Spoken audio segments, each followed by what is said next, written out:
The first press story broke about NIL, student athletes being able to monetize. I was just like, oh, creator economy is here to stay. Like, this is the creators of the new media networks. Jordan, what's happening, man? How you doing today? I'm good. How are you? Another day, another Business of Talent podcast, man. That's right. Welcome back. Business of Talent, where we dive into how shifts across media, entertainment, and the creator economy are redefining how businesses are built and scaled. I am Sam Heisel, the co-founder and founding partner of Knox Media, alongside Jordan, the man, the myth, the legend. Yes, 10 years of experience in the creator economy, getting to know their psyches, getting to know their pitfalls, getting to know their successes, and looking forward to sharing that with you all on the Business of Talent. That's right. Well, today, before we jump into some of the news and the interview, wanted to break down who our special guest is today. That is Tiffany Kelly. She is the founder and CEO of Curastory. Curastory is an advertising platform that helps creators monetize their content across social profiles and helps brands programmatically place ads across creator content. To date, they've raised over $2 million in funding, driven over 7 figures in revenue for creators, and nailed partnerships with entities like the National Basketball Players Association. Prior to founding Curastory, Tiffany was a sports analytics associate at ESPN, where she became the first African-American analyst on the team. And in 2023, she was the Forbes 30 under 30. She was on the Forbes 30 under 30 media list. So super excited to dive into the conversation with Tiffany in a bit, cover things around the rise of influencer media, the ways in which creators can better monetize their community, the ways in which brand marketers can better grow their brands through partnering with different creators. And I think Tiffany is an entrepreneur very much at the forefront of the creator economy by way of this platform she's building with Curastory. So super excited to dive into that conversation with her shortly. You can check the show notes and jump ahead straight to the interview if you'd like. But before we do that, it's time for the weekly news segment. Jordan, what's on our plate today? Really interesting news this week. I'm got to tell you, me and Sam were excited talking about it beforehand. The first thing is Chamath Paliapatiya invests in Mr. Beast's Series A funding. Venture capitalist Chamath Paliapatiya has co-invested in a Series A funding round for YouTube sensation Mr. Beast. While specific details about the investment remain undisclosed, it's known that in October 2022, Mr. Beast sought to raise approximately $150 million at a $1.5 billion valuation. Additionally, in February 2024, his chocolate bar Feastables secured about $60 million in Series A funding from investors, including Alpha Wave Global and Niche Capital. What do you think the factors are that influence Paliapatiya to invest in Mr. Beast's ventures?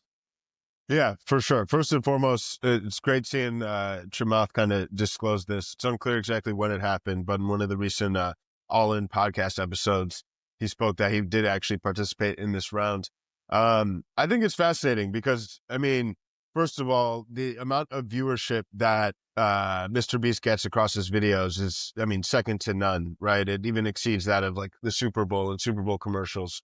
So I think it's absolutely crazy. And the crazier part is really just now that the creator economy is starting to mature, that creators, individuals are becoming kind of investable entities. That to me, I mean, Mr. Beast is doing it at the biggest of scales, but I think you can go downstream a bit as well. And I think that gets really, really fascinating. It's interesting to think about how you structure these sorts of deals by way of all of the different revenue streams available. Even if you think about Mr. Beast, yes, he makes a lot of money off advertising revenue across the views that he's generating on his videos, but he's becoming very well diversified, getting kind of upstreaming and selling in different series to more traditional broadcast partners or streaming platforms like the show on Prime. Similarly, he's diversifying and leveraging the distribution he's built to tackle ambitious CPG categories like he's doing with Feastables and the chocolate brand. So I think it's really interesting to be able to actually raise funding in around a person to continue to grow their personal brand. I think we're only going to see more and more of this happen at an even smaller scale. I think there's other interesting platforms that are doing this. The part that to me, you just want to make sure people, both on the investor side as well as the creator side, kind of navigate is understanding where the revenue is being generated and what the actual entity is. Like, is it the Mr. Beast holding company that's responsible for all of his earnings across all of those different mechanisms of generating revenue? Or is it just the the media properties and YouTube ad revenue and brand partnerships and Yeah. ability to sell on other shows. So I think if you're able to align those incentives well and thoughtfully structure that deal, I think it makes perfect sense and is a massive opportunity that's only going to help Mr. Beast continue to scale bigger, faster, better. What do you think? I mean, it's a really interesting business model. Like you're saying, it's sort of like, what are you investing in directly? Because creators have a super diversified portfolio. I think my question is this something that creators should take into account when they start their careers and when they grow their careers? So we've seen this in the past with the music industry. I want to get big so I can get signed to a record label. That's like the form of investment that people are looking for. Well, for the creator economy in general, for people who want to be cultural influencers or influencers in general, does it change from I want to go viral and make money on my own to I want to be big enough to have rounds of investment similar to how Mr. Beast has done here? I think it's sort of expanding what's possible for creators, and I'm wondering if people will take notes and use this as a part of their path and put it into their own business models as creators, or if this is something only unique to the top of the top, or if we'll see things like this happen to middle class creators as well, and not just Mr. Beast. Yeah, no, I think it is happening with middle class creators, and I'm excited. I mean, I do think it's you got to be careful as a creator. I know within the music industry, a lot of people will get a bit up in arms around the notion of like a 360 deal and how you can effectively be taking a check now, but then not getting full participation across the like net revenue across your business as you grow. So I think it's definitely need to navigate these things delicately and not feel or not kind of take on money if there's not necessarily a deeper strategic partnership that's really going to enable you to help grow the business to a much bigger scale. Otherwise, you might end up just be kind of signing away an unnecessarily large chunk of future earnings. But I think there's definitely lots of win-win scenarios, and I think it's great just to see more of the finance community and investors actually start to allocate funds towards this ultimately new asset class, which is creators. Yep. That's sick. That was a sick way to end that too. Let's move to the next one.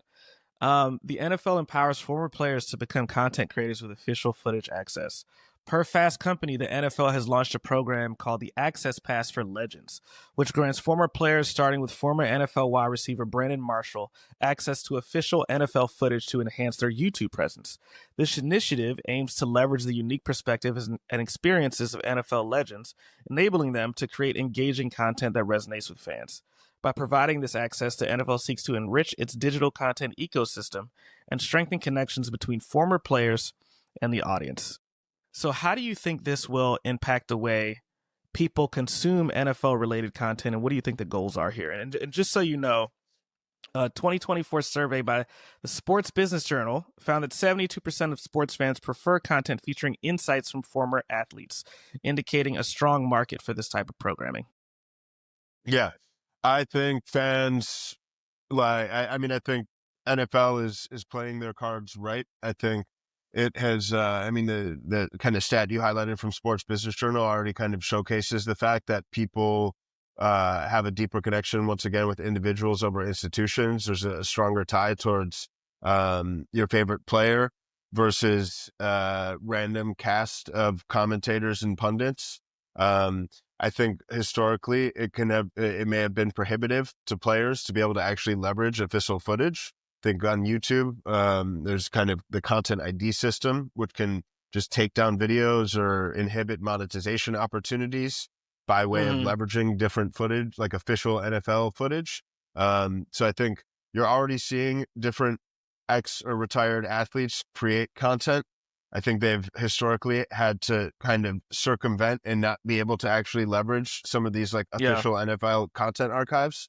So I think this is just the right move. It's like, hey, this is already we're already seeing attention shift towards retired players that are trying to build their personal brands. Why not lean into this, give them access to the footage? It's a net positive for the NFL because it's actually just going to enable them to help the retired players create better content that's ultimately just bringing more attention and eyeballs back to the NFL. So I think this is a great example of how a bigger brand and a bigger media brand, being the NFL, is kind of playing to where the puck is and where the puck is going. And I think I'm hopeful that we see other sport leagues take similar plays. Because even there's a whole, like I've done a lot of research on this, man. There's like a whole there's a whole market for even just like highlights rights that these massive different like traditional broadcast companies are bidding for. And I mean, like even the NBA recently had like a rights came back up for negotiation and renewal around broadcasting rights. And it's like, we're talking hundreds of millions, if not billions of dollars to acquire these different broadcast rights. So to be able to actually give these to the players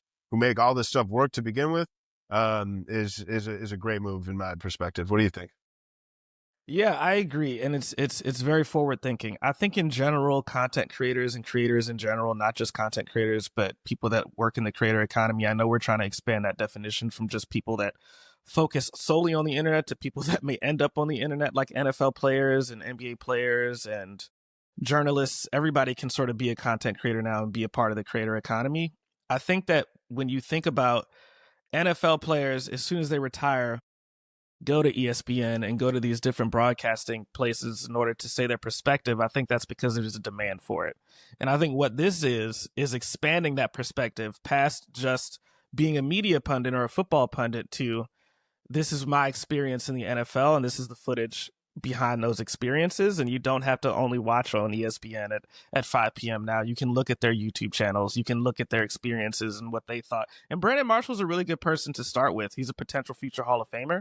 So really, really great person to get this perspective from. Since the program's inception, participating former players have already seen a 50% increase in their YouTube channel subscription. So it's clearly working for them. It's probably going to work for the NFL. But one thing I really like about this is the NFL already has a lot of eyes on it. The Super Bowl already is one of the most viewed programs in the country, if not the world. And they're still thinking about ways to expand their reach and to help creators in the process, which I think is exactly the right move here. Yeah, 1000%, man. I think it's super exciting. I think more and more leagues are realizing that they are just as good. Like it's just as important that they lean into empowering different either current or retired athletes to build distribution across their personal brands as a marketing mechanism for the league itself. So I think we've already seen other leagues do this to some extent, but I think we're only going to see that become a bigger and bigger part of the marketing strategy for these different teams and leagues. And I think this partnership between the NFL and YouTube is a big step forward and a really positive precedent for the rest of the kind of major sporting leagues to follow. I agree. Again, part of something that could be a part of a future business model for an NFL player. Not just what team am I going to get signed to, but what opportunities will I have to expand my brand. Yeah. Next thing, marketers embrace creator autonomy, redefining brand safety standards. This is really interesting because what we usually think of brand safe has gotten smaller and smaller over the years as creators increase their autonomy and increase their leverage. In 2025, brands are shifting their strategies by granting content creators greater creative freedom, moving away from rigid brand safety protocols. The collective AMP, Any Means Possible, featuring influencers like Kai Cenat and Davis I'm Davis Dodds, exemplifies this trend. Known for their dynamic and occasionally edgy content, AMP has secured partnerships with brands such as Bang Energy and Prize Picks without facing brand safety concerns. What are the potential risks and rewards for brands adopting a more relaxed approach to brand safety with creators? And what do you think this trend signals for creators in the creator economy and these partnerships moving forward? Yeah, I mean, the risk side is definitely interesting from a big brand that historically has had to like tiptoe around what's brand safe. And therefore, if kind of having to literally axe tons of creators that might not have necessarily fit this super buttoned up look of brand safety.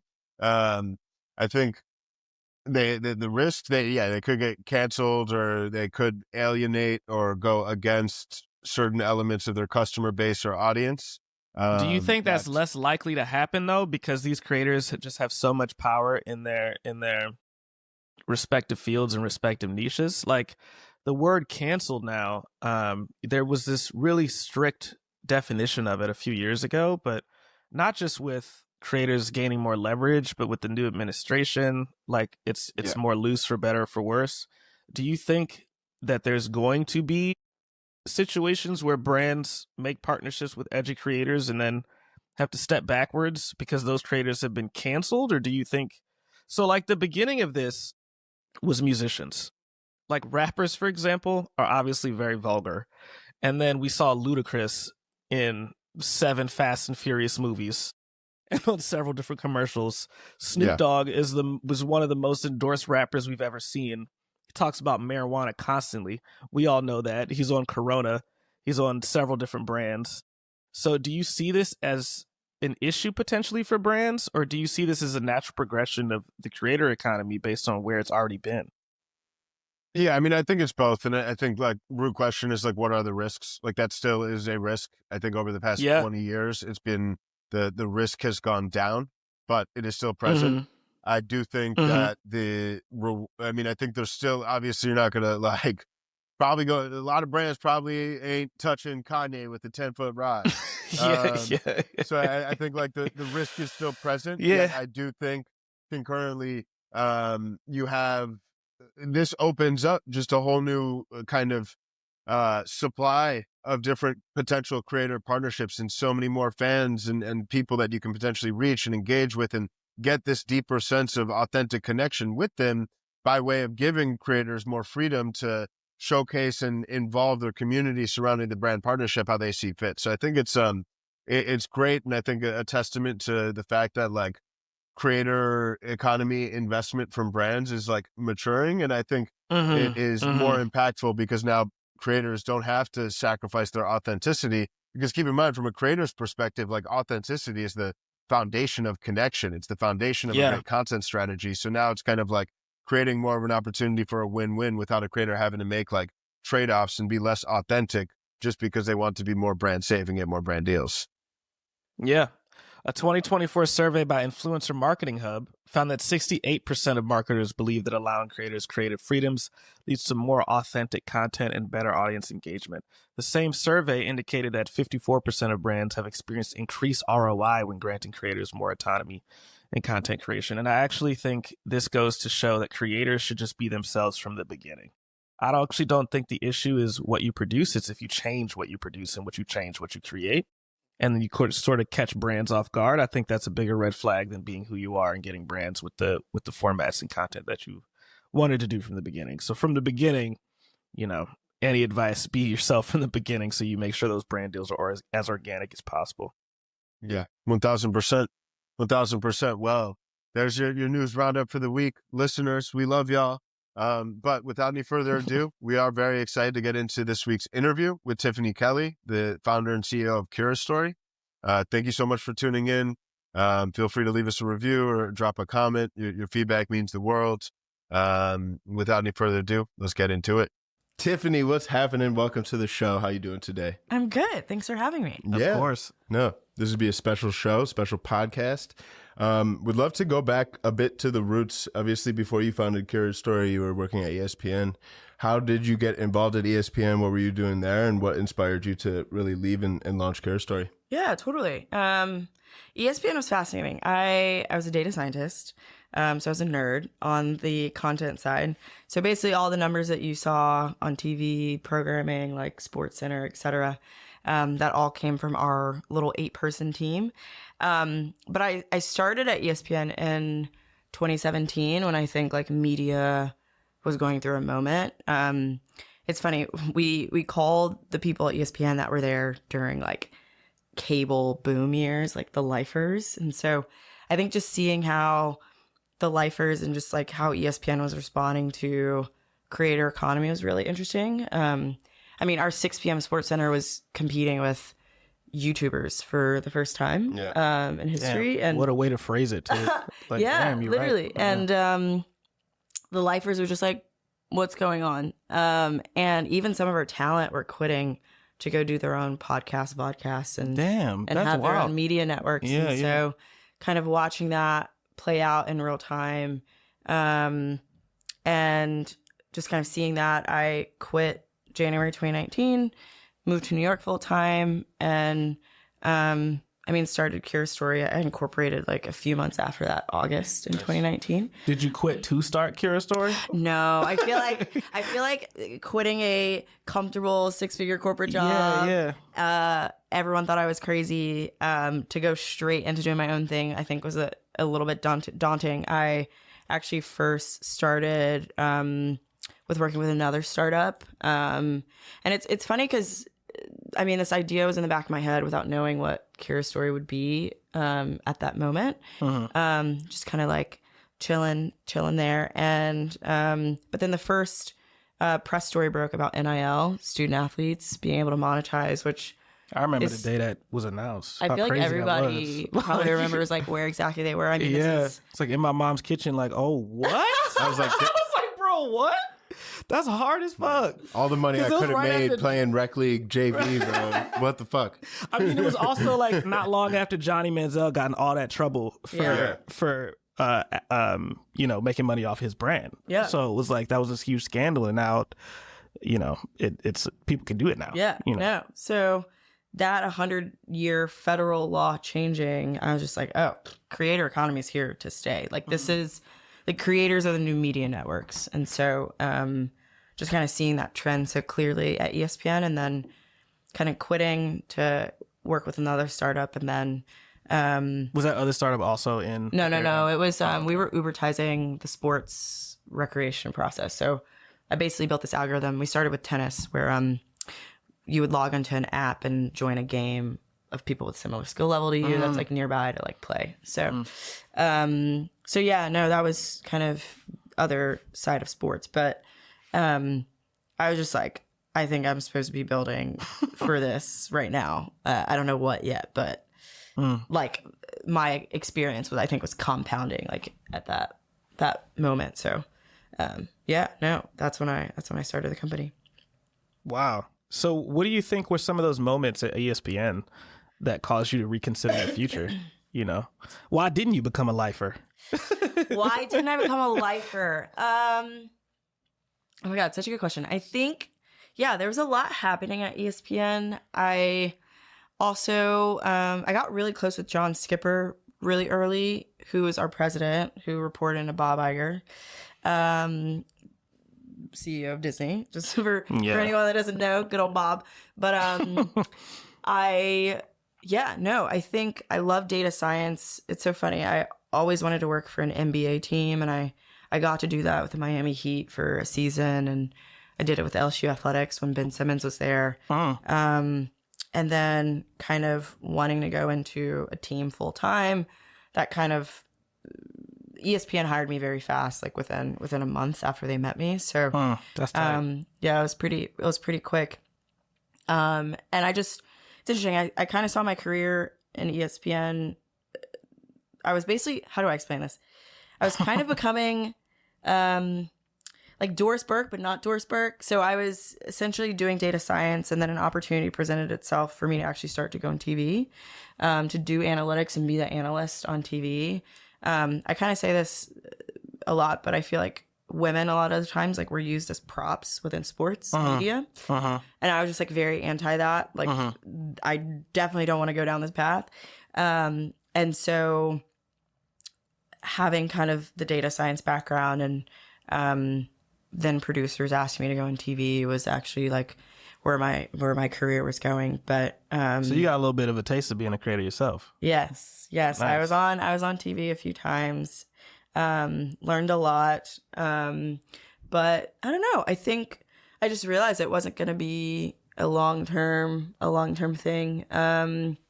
And yeah, I just made the crazy decision to quit on college football game day, by the way. Dang. And I was in charge of college football, like the data science for it, and everyone was pissed. I've had enough. They're like, what? Why would you do it today? Like, of all days that you could quit, you quit today. But yeah, no, I think it's so funny. People reach out to me now and they're just like, you totally made the right decision. Like, you called the trend so early. So yeah, don't regret it. Sure. Yeah, no, I feel like sports media and traditional media is one of the segments of media that's undergoing like the biggest disruption when it comes to more like democratized creator-led properties, like podcasts, like even just what happened with like the Kelsey brothers and how much scale that has got into. I even look at like Peyton Manning, and his production company supports on a handful of production of shows that are now like syndicated for ESPN, even like the Pat McAfee show, which literally just started as this like retired football player at home live streaming, is now literally like on ESPN every day. Yeah. So it's pretty wild. Okay, so then Curastory comes around. It's been almost like 5 years of operating and running building that business. What is kind of the mission and vision for Curastory, and what are you hoping to build? Yeah, so we are a video enablement tool for creators to build video businesses. Kind of always like comparing the X for Y. I always say we're like, if you're familiar with a company called Beehive for newsletters, Yes. Substack, or Red Circle or Spotify for podcasters. Those are very similar to us, but for the different content mediums. So newsletters and podcasts. And we're the only platform that's servicing video. So some enablement tools that we offer: editing, music licensing, monetization, one-click distribution of your videos from the platform to your channels. And then analytics are kind of the bare bones enablement that we offer them. Yeah. For monetization, obviously that's like our biggest value prop and enablement tool that we offer. But Enable those pockets. exactly, we are the first. I don't want to get super deep into like advertising jargon, but we're the first programmatic media buying ad network for creator video. So we make getting creator ads as easy as getting a TV ad placement for advertisers for the first time in history. And because, as you probably know, being able to work or monetize or do advertisements with creators, it's just been influencer marketing. Like it's like a manual process of even the tech platforms, like some that exist, it's really manual. It's going in, putting what you want in, scrolling through thousands of people, negotiating with each person, like reviewing the content, like invoice orders, like just an insane manual process. I used to send DMs to people. Oh, not DMs. Yes. Yeah. When I was working in artist management, when we were doing influencer marketing, it was like, it was so manual. No, there used to be like when meme pages started to become a thing and built massive distribution, people were like selling shout outs on like Telegram. Yeah, So it's been, for sure. Could you not? It's been like the wild, wild west and maturing when it comes to analytics, deployment, all that stuff is like critical for adoption. Can you just like talk through from a, how I'm a creator. Jordan's a creator. Jordan's popping off as a creator.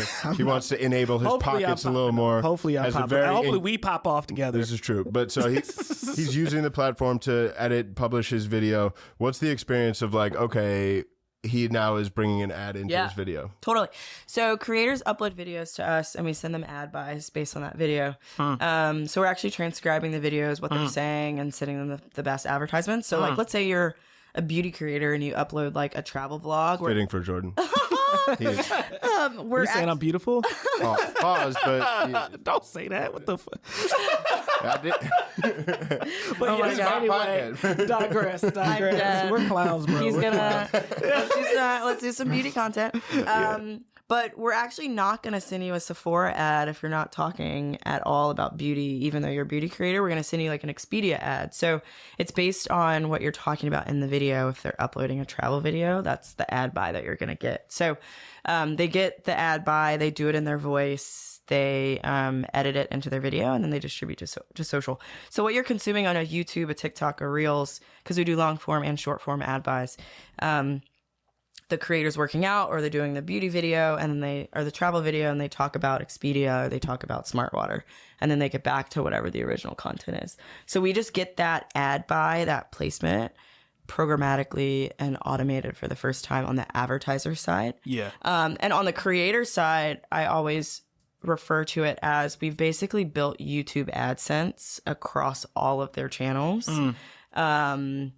And done by them, not dynamically inserted like a YouTube ad. So that's honestly what we've built. And obviously everyone knows that YouTube AdSense is the biggest check for creators. Yeah. Just because it's consistent royalties model, always on monetization. They get that check every day, like every month at like on like the 25th or the 26th of every month. And so we're the exact same way just across all of their channels, because not everybody is on YouTube. And plus they're getting paid more because people watch advertisements that's done by you versus like who wants to watch a YouTube ad.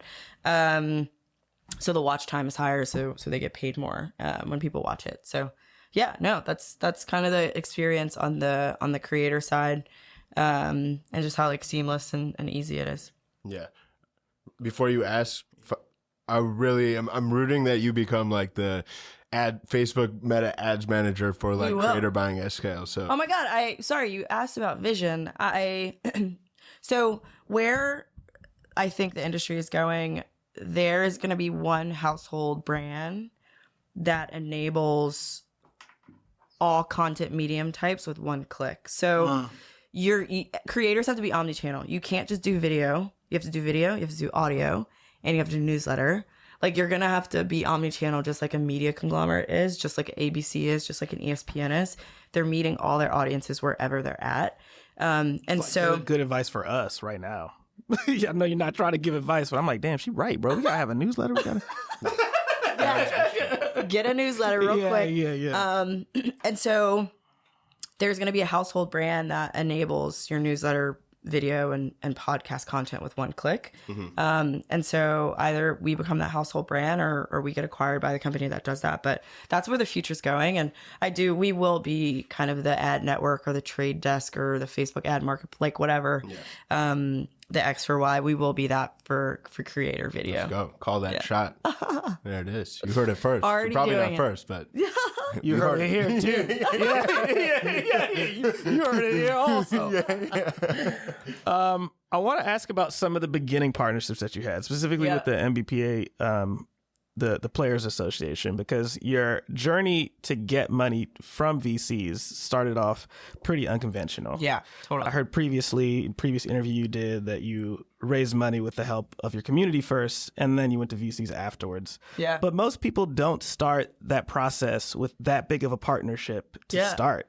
Yeah. So how did you gain influence among those groups of people, and how did that partnership come together?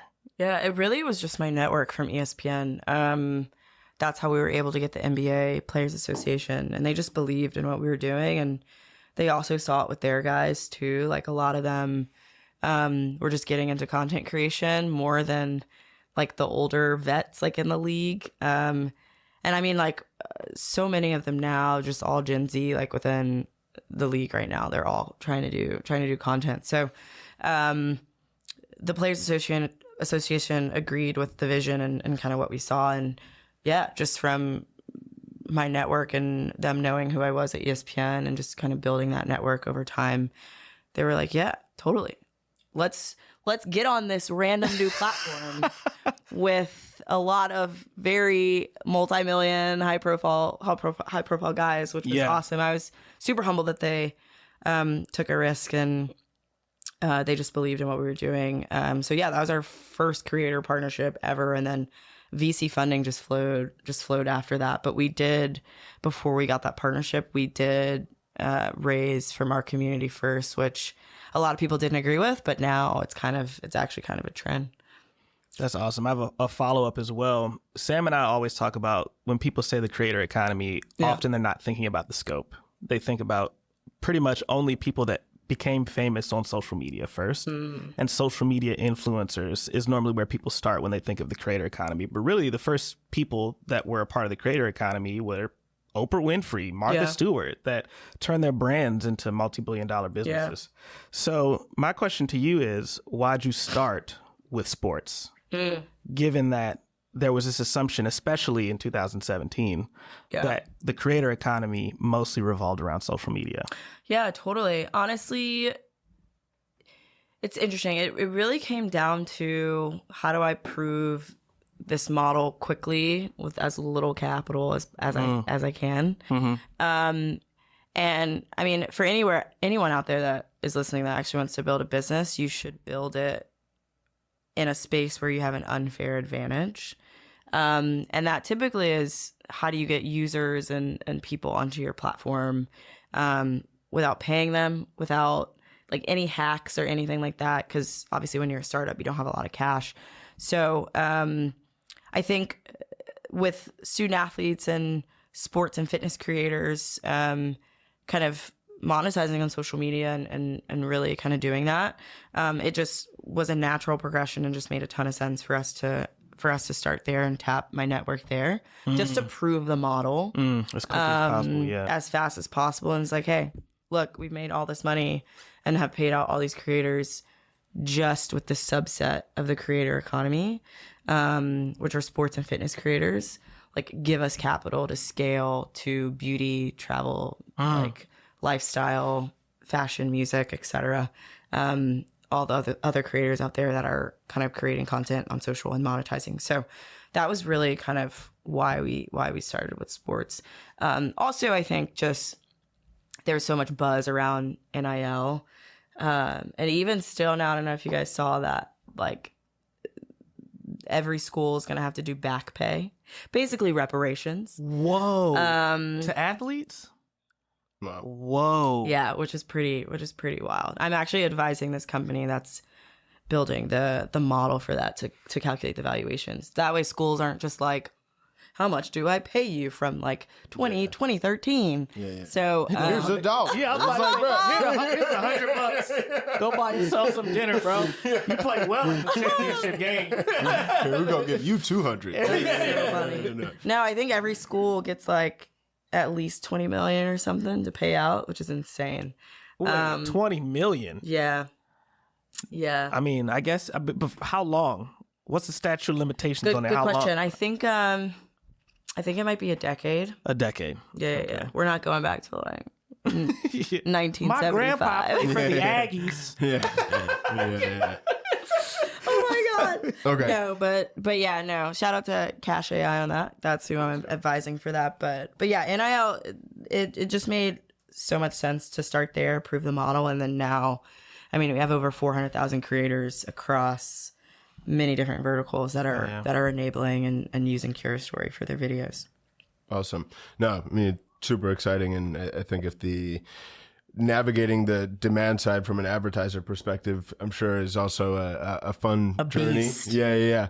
I think we're all of the same camp and belief. And I think data clearly states that like attention is undeniably shifting away from traditional media and even from like traditional media institutions towards like individuals, talent and creators across these different platforms. Yeah. There are you are seeing similarly very, very strong year-over-year growth in reallocating like a big brand's media budget away from more traditional spend, OTT, television ads, paid social towards creators.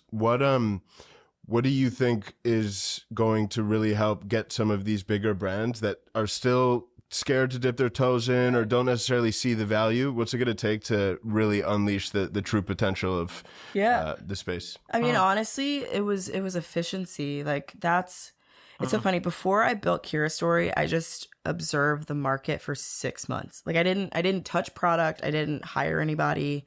I literally was just doing user interviews with athletes, creators, advertisers, like big agencies, the Fortune 500s, on like both sides, like advertisements and creator and video creation, just to like learn where the gaps were in the space. And it really was that. It was just like advertisers wanted programmatic. Like they wanted, I want to click a button and my ads to be everywhere. Right. That is what we're used to. Mm-hmm. We don't want to talk to these creators. It takes so much time. So you really just, I mean, they're the ones that hold the purse strings. So you have to make it as easy as possible just for the funds to flow into the economy. And so that has really been, I think, like why creator economy has been so difficult. And shout out to the OGs, right? Like shout out to Influential that just got acquired for 500 million. Like shout out to like all of these platforms that kind of paved the way, like influencer marketing 1.0 that I say, or what I call it. But now we're getting into a more just like sophisticated model of creators being TV companies, being media networks, being TV channels. Whether it's just you by yourself at home, like you were saying, or it's like you with 3 or 4 people on your media team.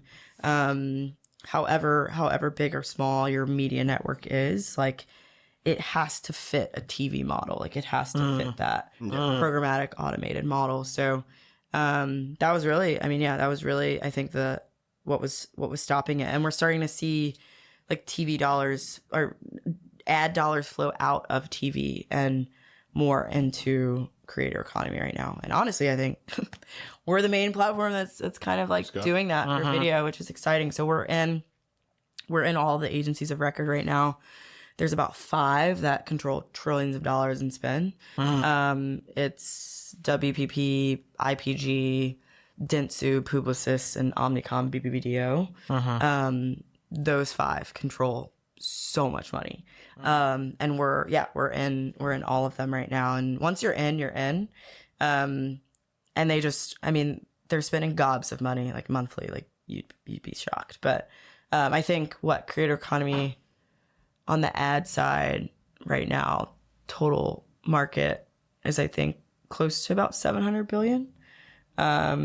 Just on the creator video. 700 billion. Yeah, creator video side. I feel like they get bigger every year. Yeah, and not slowing down.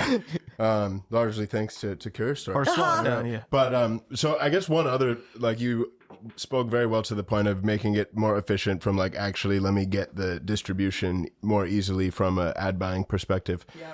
Another thing that has gotten very mature and impactful from a more like even on paid social, just like analytics, attribution, it's pretty crazy. Like even within setting up ad campaigns, you're able to remarket to people and bid and across different sorts of objectives. How do you see the analytics and attribution landscape evolving within influencer marketing? Yeah, totally. Yeah. No, I think we're totally gonna do just like audience similarities and things like that to be able to target.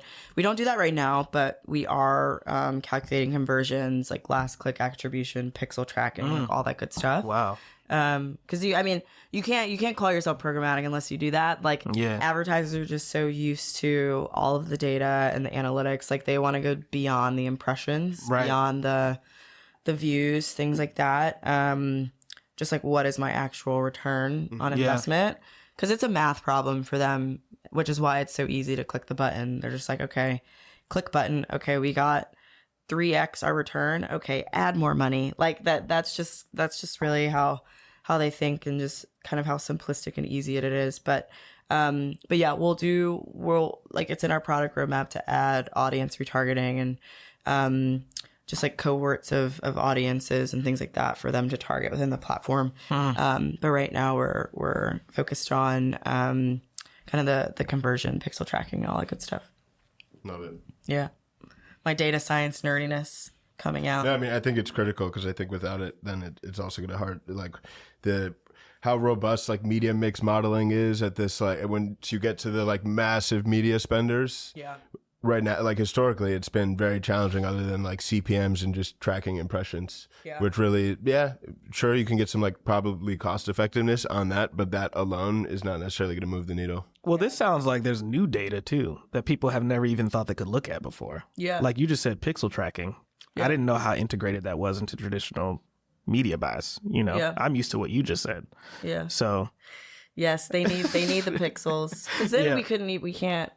How can we tell you that we're converting for you? Right. Like we need to be able to track clicks out to site, like clicks like to purchase, like things like that. Right. Which we're doing right now. So we get that on the advertiser side, the data that flows in, and we also get it on the creator side, like clicks on their content as well too. And we just kind of put all that together like in their stats dashboard. But pixels are huge and like microsites and being able to track just kind of user behavior from creator ads is like really important. Yeah. Do you have cohorts of people on the platform that monetize better than others? And if so, how do you use that information strategically? That's such a good question. Is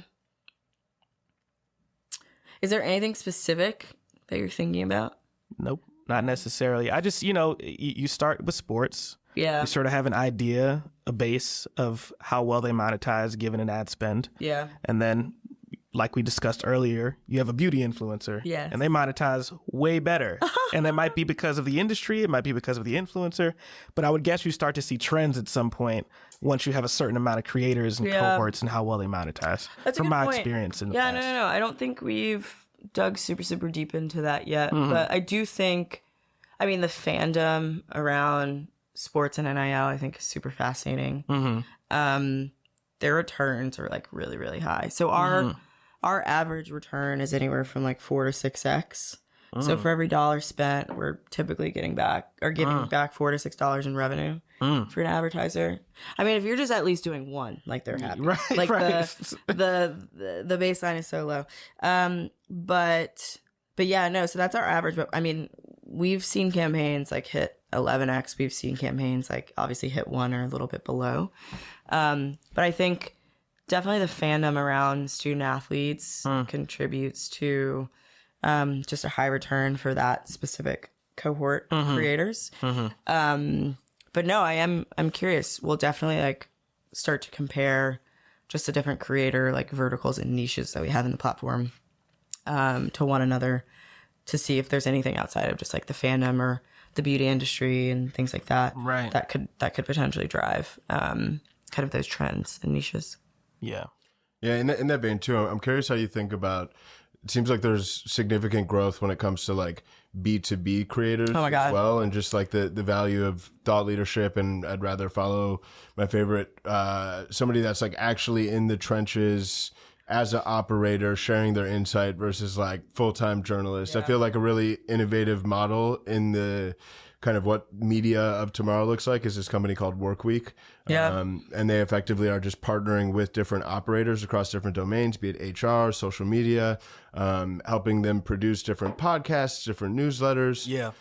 You look at like the average CPM on like LinkedIn, you'll pay 100x to reach 1,000 people on LinkedIn because now you can target people that are CEOs of companies with 100 million plus in revenue. So it's like reaching that smaller audience. They have a lot more buying power. Is like B2B creators a priority as you think about the longer term? Yes, definitely for 2025. We haven't even touched B2B, to be completely honest. We are adding LinkedIn video here shortly, I think, the API for one-click distribution. And obviously we already have YouTube. So I think a lot of B2B creators, when we onboard them, they will probably like post there. But no, B2B is super fascinating. Just obviously all of the software tools and things like that we can kind of have as advertisers in the platform, for them. But yeah, it's a focus for 2025 for sure. Yeah, that's cool. Yeah. There's so many of them. Nice. Yeah. Want to go into hot takes? I guess, yeah, one last question before we get into hot takes. Yeah. Oh my God. Didn't Are tell those, you like, about these before the show. It's rapid fire. The worst diss we ever got doing a hot take is somebody said, that's a cold take. And I was like, oh, damn, you're not supposed to say that. So hopefully we got no cold takes here. Straight fire. Yeah. But go ahead, Sam. So what is, as somebody that's been on both the kind of traditional media side, seeing some of the disruption that's coming, as well as now like neck deep on the kind of like the disruptive side, are traditional media institutions like a dying breed? And if not, like what do they need to do in order to stay relevant? Oh man. She's like, yes, I hope they die. I want that all. I want all that market share. Yeah. No, I also had to like rephrase my question and not say ESPN because we don't want her to really like what she's about to say does not apply to her former employer either. But yeah. Okay. Oh my God, that's so funny. Well, I don't think they're dying. I just think they have to adapt and they have to be comfortable with the competition now. There's just so much competition. Like you're not going to get the same eyeballs that you got back in the glory days of ESPN, and kind of being okay with that. Also distributing other places, right? Like, I feel like it took traditional media networks forever to get on YouTube. Like it took them so long. And it's just like, you gotta be faster than that. I think when platforms are coming out to be omni-channel, to be where your audiences are at, because if you're not there, then they're going to consume it from someone else that is there. Gary Vee's big into that. Which kind of comes down to the competition piece and just kind of limiting that as much as you can by being omni-channel. I also do think like we are going to have media, like traditional media, like conglomerates on our platform, because it's just bound to happen.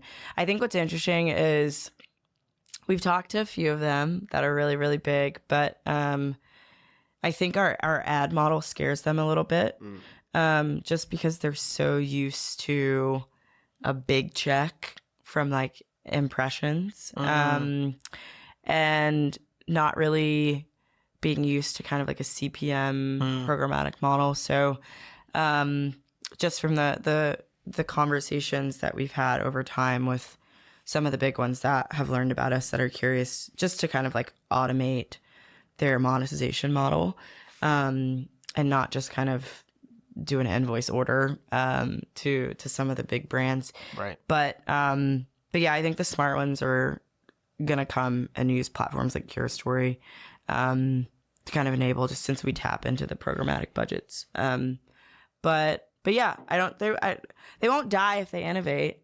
Yeah. I think just innovation is really key and important. You can't ignore just kind of what's happening. So you just have to adapt to it. Dope. Yeah. There it is. And Innovate or die. you heard it here also.